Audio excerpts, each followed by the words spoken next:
एक पति पत्नी के बीच रोज झगड़ा हो जाता। पति दिन भर बाहर मेहनत करके घर आता, पत्नी से किसी न किसी बात पर झगड़ा हो ही जाता। रोज रोज के झगड़े से पति तंग आ गया। एक दिन उसने अपनी पत्नी को प्यार से समझाया कि तू रोज मुझसे लड़ा मत कर। तो पत्नी बोली, क्या करूं, मुझे गुस्सा आ जाता है, मैं अपने गुस्से को कंट्रोल नहीं कर पाती हूं।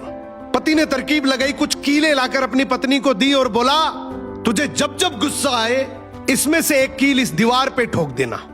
अब शुरू में पत्नी ने वैसा ही किया, जब उसको गुस्सा आता वो दीवार पे एक कील ठोक देती। फिर उसे एहसास हुआ कि कील ठोकना आसान काम नहीं है, तो वो कोशिश करने लगी अपने गुस्से को काबू करने की। धीरे धीरे कोशिश करते करते उसने अपने गुस्से पर काबू करना सीख लिया। अब रोज का झगड़ा होना भी बंद हो गया। फिर एक दिन पति ने कहा कि अब जब भी लगे कि गुस्सा शांत हो गया है तो दीवार में से एक एक करके कील निकाल देना। पत्नी ने फिर वैसा ही किया।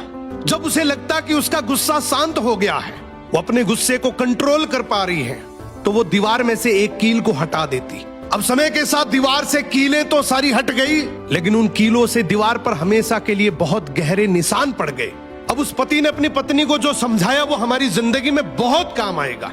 पति ने कहा कि बिल्कुल ऐसे ही गुस्से में जब हम किसी के दिल को चोट पहुंचाते हैं, अपने शब्दों से, अपने लहजे से, अपनी प्रतिक्रिया से, चीखते हैं, चिल्लाते हैं, अपशब्द बोलते हैं, कड़वे शब्द बोलते हैं, तो उनके दिल पर भी इतने गहरे निशान पड़ जाते हैं। उसके बाद हम कितनी भी बार माफी मांग ले, वो निशान नहीं मिटते।